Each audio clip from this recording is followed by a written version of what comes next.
মাধ্যমিকে প্রথম রাজ্যের মধ্যে রামভোলা স্কুলের ছাত্র, তার কষ্ট বোঝা যায়।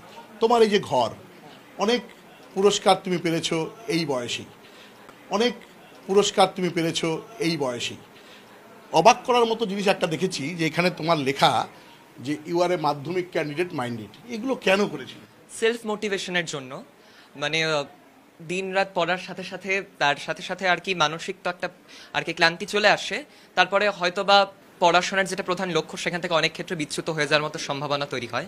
তো এই ধরনের লেখালেখি আমি সবসময় একটা সেলফ মোটিভেশন পেতাম যে আর কি কি করে নিজেকে আমি ভাবাতে হবে যে আমি একজন মাধ্যমিক পরীক্ষার্থী, সুতরাং কোনো সাবজেক্টকেই আর কি উপেক্ষা করা যাবে না, সব কিছুকেই খুব সমান গুরুত্ব দিয়ে পড়তে হবে। আরও একটা বিষয়, একটু যদি এদিকে আসো, এখানে তুমি লিখেছো you have books so why mobile. মোবাইলের প্রতি আজকের সমাজ আসক্ত, সেখান থেকে নিজেকে দূরে সরিয়ে রাখা।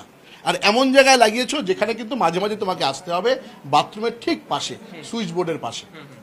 যে এটা আমার একটা দোষ ছিল ক্লাস 9-এ, হতো যে আমি মোবাইল নিয়ে বসলে ইউটিউবে বিভিন্ন রকম ইনফরমেটিভ ভিডিওসই দেখতাম, যদিও সেই ইনফরমেটিভ ভিডিওস দেখতে দেখতে মাঝে মাঝে আর কি হয়ে যেত যে পড়াশোনার সময়টা ঘাটতি পড়ে যেত। তো মাধ্যমিকে ওঠার পরে মা বললো যে না, মোবাইলটা থেকে দূরে থাকতে হবে। তো ওইভাবে বারবার করে এখানে লিখে রাখতাম, যেহেতু স্নানে ঠানে যেতে হয়। তো বারবার যখন এই লেখাটা দেখতাম তখন আমার মনে পড়তো যে না, যখন আমি পড়তে বসছি স্নানের পরে, মানে আমাকে বুঝতে হবে যে মোবাইলের থেকে আমাকে একটা দূরত্ব বজায় রাখতে হবে। করোনা অতিমারির সময় যেমন সোশ্যাল ডিস্টেন্স মেনটেন হতো, মোবাইলের সাথে আমাকে একটা ডিস্টেন্স মেনটেন করে চলতে হবে। সকালে একটা কথা বলেছো, অনেক জায়গায় আগেও বলেছো, 26,000 চাকরি চলে যাওয়ার ব্যাপারে, অনেকে চাকরি থেকে বঞ্চিত হয়েছে, ব্যাপারটা তুমি বলেছো। হ্যাঁ, অনেকে চাকরি থেকে বঞ্চিত হয়েছে, তবে অ্যাকচুয়ালি আইন তো সবার জন্যই সমান।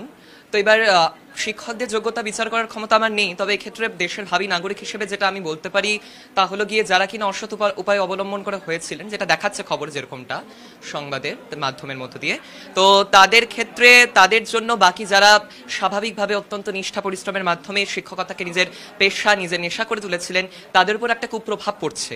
তো এই দিক থেকে যদি এই বিষয়টাকে পুনর্মূল্যায়ন করা হয় এবং দেখা হয় যারা কিনা বৈধ উপায় পেয়েছিল তাদেরকে কি করে পুনরায় চাকরির সুযোগ করে দেওয়া যায়, কেননা সংসারের অর্থনৈতিক নির্ভরশীলতা তাদের উপর অনেকাংশেই রয়েছে। তো সেদিক থেকে দেখতে গেলে বলবো যে এই জায়গাটাকে নিয়ে একটু পুনর্বিবেচনা দরকার। মোটিভেট করেছো নিজেকে, কি বার্তা দেবে পরবর্তী যারা পরীক্ষা দেবে?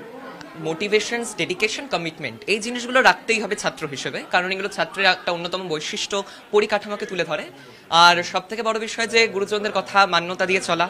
হ্যাঁ, আর বই পড়া, তার সাথে সাথে এমনই না যে সারাক্ষণ আমি বইয়ের ভিতরে গুজে থাকবো, তার পাশাপাশি প্রকৃতিকে একটু উপভোগ করা বা অন্যান্য বিষয়ে চর্চা করা, এগুলোর মধ্যে দিয়ে আমি বলতে পারি একটা নান্দনিক অনুভূতি তৈরি হতে পারে, যেটা পড়ার পক্ষে অত্যন্ত উপযুক্ত। অনেক অনেক ধন্যবাদ।